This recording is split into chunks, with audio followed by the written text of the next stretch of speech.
I'm going to read a snippet from my book called Faith.Family.Freedom, the RosieXperience. This snippet is from chapter 27 called Be Careful What You Wish For because you just might get it. This particular day, I took the kids to McDonald's while he was asleep on the couch. I wanted to surprise him with breakfast and start our day off right. When I came in the door, I closed it a little bit too tightly and Cortez woke up ready to fight. He actually grabbed the food out of my hand and threw it. He then started punching me until I fell on the floor. He grabbed the cups with soda in them and started beating me upside my head with them. My ears were now full of sticky soda, and he then started kicking me in my ribs. I covered myself as best as I could, yet he got the absolute best of me. All I could hear was the sounds from the impact of his fists and shoes hitting my body, along with his old grunts, as he swung his fist and feet at me like I was a vicious dog off the street. The part that brought me to tears, though, was the visual I got of my kids. Amelia was in her bassinet asleep, yet Willow Amina tried to get him off of me, and he pushed her to the ground and said, "Get the F back or you next."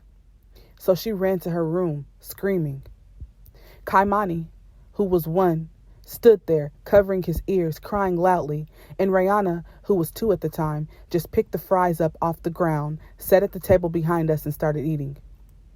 This behavior had become so normal to her that she was completely unbothered by it. She just ate her food like nothing was happening. I realized that the childhood trauma I endured was manifesting itself in front of my eyes, and I could do nothing but cry and beg God to save me. I kept yelling, "Jesus, please stop! You're hurting me!" All I could think about was a scene on the Jennifer Lopez movie called Enough, when her character was in training to defend herself from her abuser. Her trainer was telling her what to do if she wound up on the ground. He said something along the lines of, "He thinks he's won, and sure he's a coward, he's going to try and kick you." He then showed her how to grab the man's foot and flip him over. I was not trained by a skilled assassin, so my best bet was to lay there, covering my ribs and play possum. My phone then started ringing. It was my cousin letting me know that he was pulling up. This was a whole day after he was supposed to come, yet I was happy because his call ended the abuse. I met him downstairs, limping, with my shirt wet and my hair looking a mess.